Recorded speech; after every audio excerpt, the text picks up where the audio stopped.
Denizens of the night, welcome to another episode of the macabre, the terrifying. Broadcasting live from the deeper darkness of a haunted house, I will be your guide through the witching hours. Tonight, we'll follow a paranormal investigator who finally finds what she's looking for.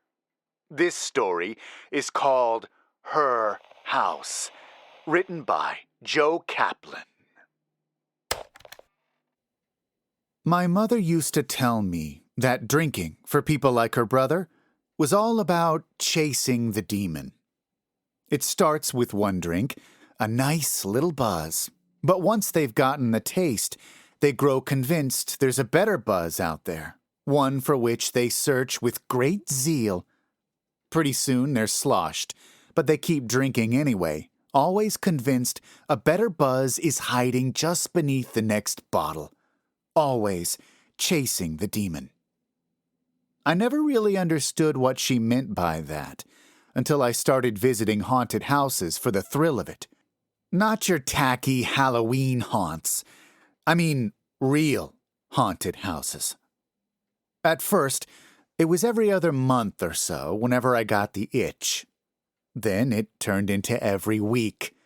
I devoted my weekends to hunting down urban legends and crumbling sanatoriums, spending the night in abandoned factories and defunct bookstores, breaking into long empty houses ripe with the refuse of squatters.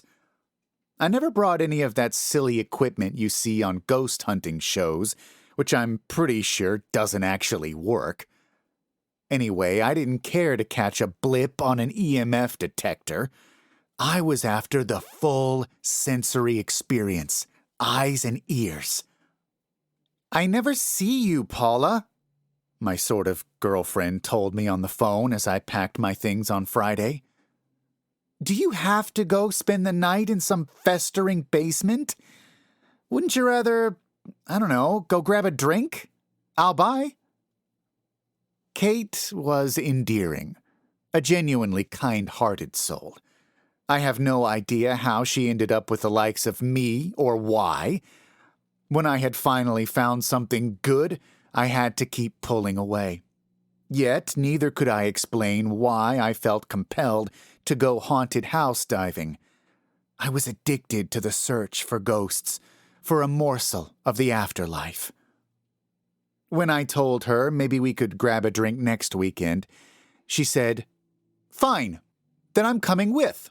Where is this place?" "I really don't think you want to." "Why? Because it's haunted?" "Because it's decrepit, full of spiders. You'll hate it." "I won't hate it, because you'll be there." The house stood at the end of a dirt road, overgrown, too narrow to drive through. We parked at its end to walk the rest of the way. Thistle and crabgrass tangled over the road's edges. Defective street lamps issued uncertain light. My shadow split, doubled, and merged again as I passed beneath. Closer to the house, the lights were all burnt out, mute. "What's the story of this place?" asked Kate. I turned on my flashlight and shone it at the 2-story colonial ahead. Vines crawled up the house's face, scabbed and scarred as it was. "Not sure. Some of these places have really specific legends, but some are just described as haunted, at least on Reddit." Kate hid her nervousness well, but there was a pallor in her face that belied her quick march up the steps. Though I reminded her she could take the car and pick me up in the morning, secretly I was glad she had decided to stay, to join me in the darkest places. We crossed the dilapidated porch, where wisteria wept purple tears, and entered. Rotting wood groaned and sagged where we tread. We gazed up the staircase from the foyer, cross-hatched by spiderwebs. A spray of graffiti decorated one wall. "Guess we're not the first explorers," said Kate with a gentle laugh. She took out her own flashlight and lit it up, commenting on the pervasive darkness. "It's so quiet and lonely out here. Like..." She coughed on the stagnant air, infected with a diffusion of dust. "Like we've stepped out of reality." "Maybe that's why I come," I said, as we moved around the first floor, taking note of the clouded windows and broken furniture. "A way of stepping out of reality, for a while." "I don't know. I kind of like reality." I did not tell her I found normal life somewhat mundane, even repulsive. I did not tell her that my own childhood home had been persistently clean, organized, and removed of any semblance of humanity, not even a family portrait on the blank walls. That my mother constantly disparaged her drunk of a brother and refused to offer him a bed when he was at his lowest, instead pitching him out onto the street, where he eventually disappeared into the anonymous, homeless dead. That I had pretended to be smooth as glass, unemotional, alien in my bland perfection, simply to appease her. That I knew if I ever divulged my sexuality, she would pitch me out onto the street, too, where I might eventually disappear into the anonymous, homeless dead. That even in my ownership of my adult reality, I still did not quite trust my apartment as home, a thing for which I had no intrinsic familiarity. Instead, I said, "Then why do you binge so many hospital dramas?" Kate laughed. "Okay, I guess sometimes we all need a break from reality. But wouldn't it be nice if doctors were really as attractive as the ones on TV? Then they'd all be too busy boinking each other to diagnose the patients. Not without a team of writers somewhere pulling the strings." Carefully, we made our way up the dubious staircase, pushing away sticky webs. One step disintegrated beneath my foot like the skin of a rotten apple. Kate caught me from behind before I lost my balance. She was skinny, almost skeletal, but stronger than she appeared. What little meat clung to her bones was mostly muscle. She practiced Muay Thai, could probably kick my ass to Kingdom Come. Upstairs, bits of roof lay scattered on the floor, fallen rafters making a maze of the hall. "This place should be condemned," said Kate. "Is it safe to be up here?" "Probably not."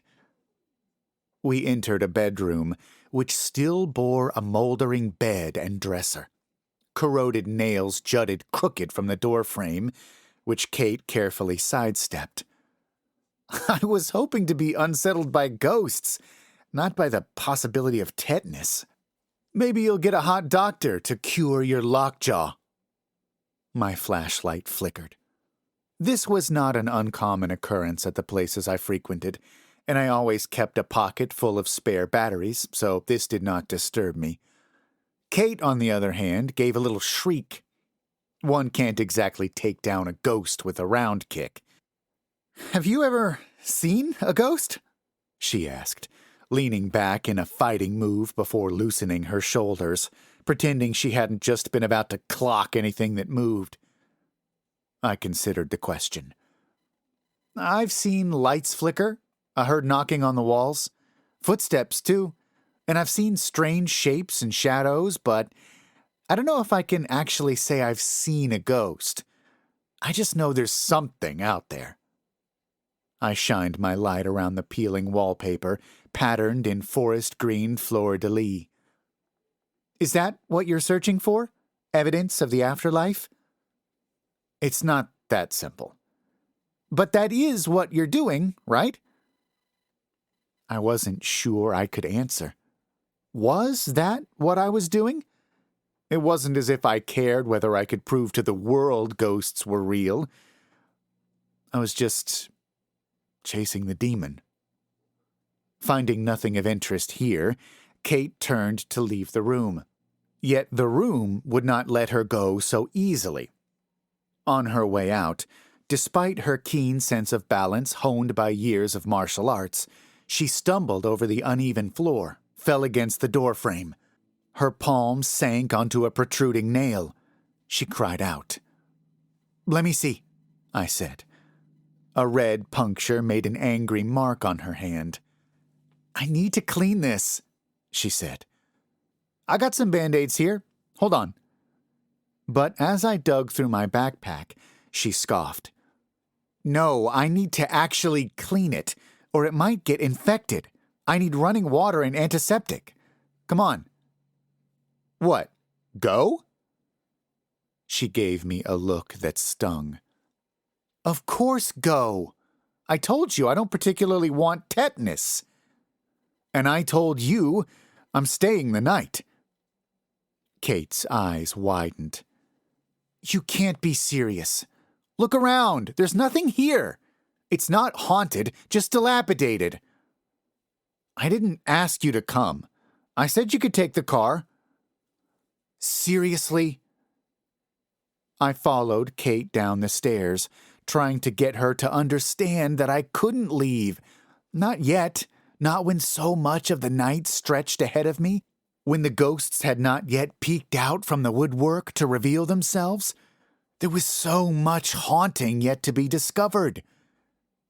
Ignoring my arguments, Kate stomped across the foyer to the front door and grabbed the handle. Pulled, pushed, turned around. "Is this a joke?" "What?" "It won't open." I leapt down the rest of the stairs and tried it myself. The door held fast, grimed shut, as if it had never opened in the first place. "This isn't funny," Kate said, going from window to window, trying in vain to slide up the gray panes of glass. She disappeared into the shadows of the dining room. I could not help but smile. "It doesn't want us to leave. I told you it was haunted."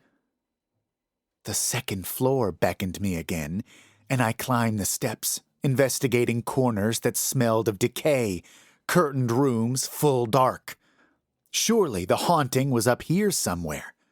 When I found my way back to the bedroom with the nails in the doorframe, I discovered that Kate had come back up too, and now stood looking out the windows to the star-studded sky beyond. The circle of my light found her back, and I was initially surprised, then pleased, to see her there. "How's your hand?" Instead of answering or turning around, she said, "It's kind of lovely, isn't it?" I came up beside her. The lack of city lights made the sky both darker and brighter, black, flecked with hectic vibrance. "It is." She pushed my flashlight away from her face and leaned in, pressing her cool, rough lips against mine. We fell together onto the musty bed, which squealed beneath our combined weight. We giggled, kissed again, lips and tongues hungry, and my body went hot, feeling delicious with love in this strange darkness. She pulled away, and I ached for the return of her mouth. When it did not return, I opened my eyes to the dark, fumbled for my flashlight, found myself alone on the bed. "Kate?" There was no one else in the room. I followed my beam of light to the hallway, around the blockade of rafters, back to the stairs, down. A little annoyed that she'd run off like this, had tantalized and then left me. When I found her again, it was in the kitchen, where she was trying to open the back door with a rusty knife stuck between the door and jamb. She wiggled it this way and that to loosen the long stuck wood. I came up behind her, encircling her hips with my hands, hoping to continue where we'd left off. She shook me off irritably, kept working the blade. "What's going on?" I asked. "I'm trying to get out of here. What do you think?" My heart shriveled like a prune. "How long have you been trying to open this door?" She shrugged. "Since I tried the windows and they wouldn't open? Have you even been looking for a way out?" I stepped back from her, heart thudding as I wondered who had been in the room with me. It had been dark. I tried to remember if I'd seen her face. Who had I kissed upstairs? The back of my neck prickled. In that moment, I didn't know where reality ended and the house began. The blade snapped against the door, clattered away. Kate held the empty handle for a moment before dropping it. She hissed and pulled her wounded hand to her chest. "How is it?"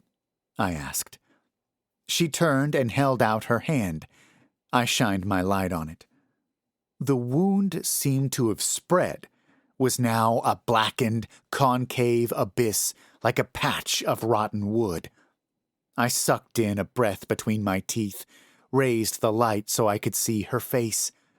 I wanted to apologize for not taking her concerns seriously, for not being as worried as she was that the house had locked us in, for I had assumed it was just a harmless element of the haunting, that by daylight it would release us.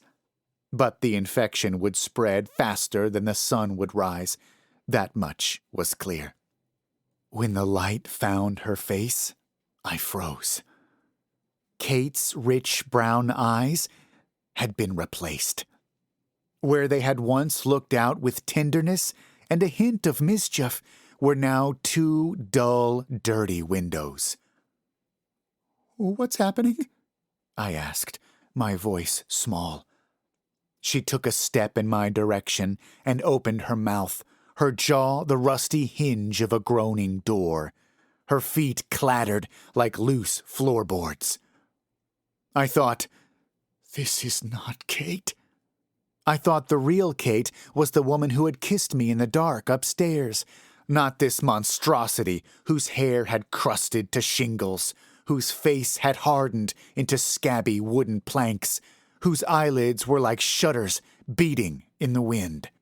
"Kate!" I shouted, turning to find the real one. Where I stepped, the sagging floor seemed to chuckle. My flashlight threw ever-changing shapes that skittered against the walls. All the while, the thing that had once looked like Kate followed after me, lurching on legs that were now unwieldy studs. I tried the front door, found it still stuck, raced up the stairs instead. But she wasn't in any of the rooms I searched. The dusty bed lurked in my flashlight beam, the imprint of our bodies echoing on its surface. Or only one body. My body. Cornered, I turned around. She was there. The black wound on her hand had spread over her arm, the skin peeling away in splinters. All at once, I knew my days of chasing the demon were over. I had found it, or it had found me. I had never thought what might happen if, or when, I finally caught it. She opened her mouth, and beyond that doorway I saw the foyer in her skull, inviting me inside, where it was light, where it was warm. I stopped running and went to her. The door opened wider for me. She was so beautiful. She was home. There's nothing better than a good haunted house story, don't you think? At the heart of this one is an excellent message to bear in mind, whatever your obsession. Mind your step if you intend to chase the demon. You may find that it catches you instead. If you enjoyed this story, please check out the author's other work in the links below, including a recently published novel called When the Night Bells Ring. Don't forget to like this video and hit the subscribe button. And remember, don't fall asleep.